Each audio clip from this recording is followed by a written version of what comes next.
We are again talking about sickle cell disease, and in this segment I just want to do a quick overview of the stressors, the forces that act on the red blood cell to change it from a normal looking red blood cell into an abnormal looking sickle shaped red blood cell. Now if you've heard us say it once, you've heard us say it 1,000 times. Well, maybe not that many, but the basic difference between a normal red blood cell and a sickle red blood cell, in addition to the shape, is the fact that the sickle red blood cell is hard, it's sickle shaped, and it lives for less than 20 days as opposed to 120 days with the normal red blood cell.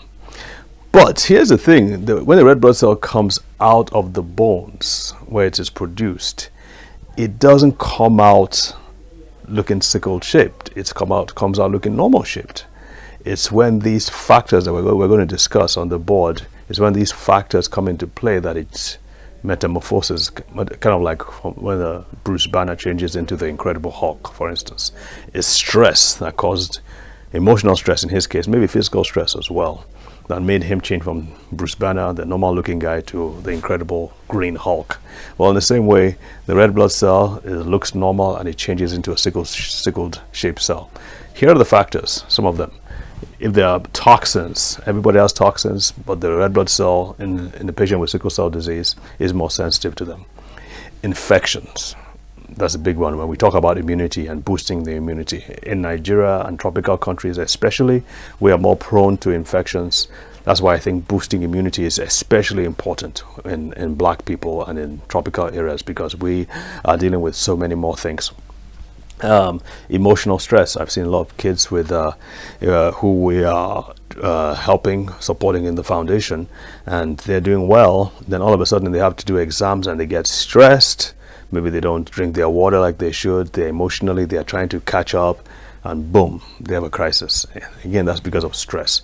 Bottom line is that stress of any kind placed on the red blood cell will cause it to sickle.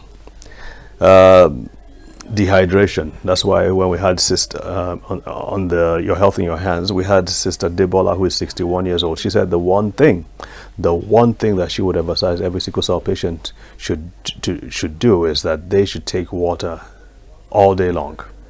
Now that may be impracticable for many people, but that's the key thing, is that if your body gets dehydrated, if you don't have enough water, it just simply means, let me see if I can draw something here.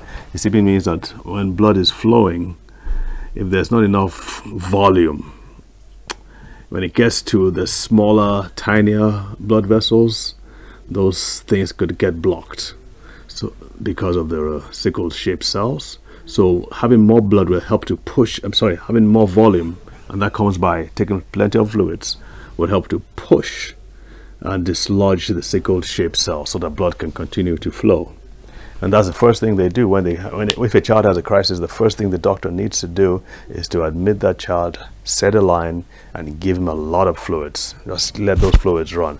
You'd be surprised how quickly that child or that patient would recover once it's given drip and given lots of fluids. I want to point out this too. Temperature. Sudden temperature changes could be a problem. If, for instance, a child was sleeping under his nice, warm, cozy bed, his mother wakes him up and, they need to go to school quickly, and maybe there's no lights, so there's no hot water to bath with. She pushes him under the shower, boom! All of a sudden, that sudden temperature change can trigger a crisis, and it happens all over and over and over again. Try not to make your child bath with cold water. They need hot water. Of course, extremes of temperature can be a problem too. If it's too cold, if it's too hot, that can trigger a crisis. We've talked about free radicals. We've talked about toxins.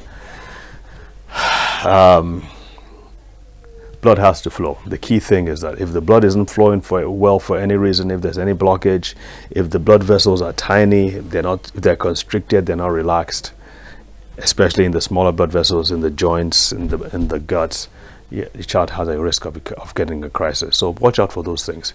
Have any more questions, go to our site, brainandbodyfoundation.org.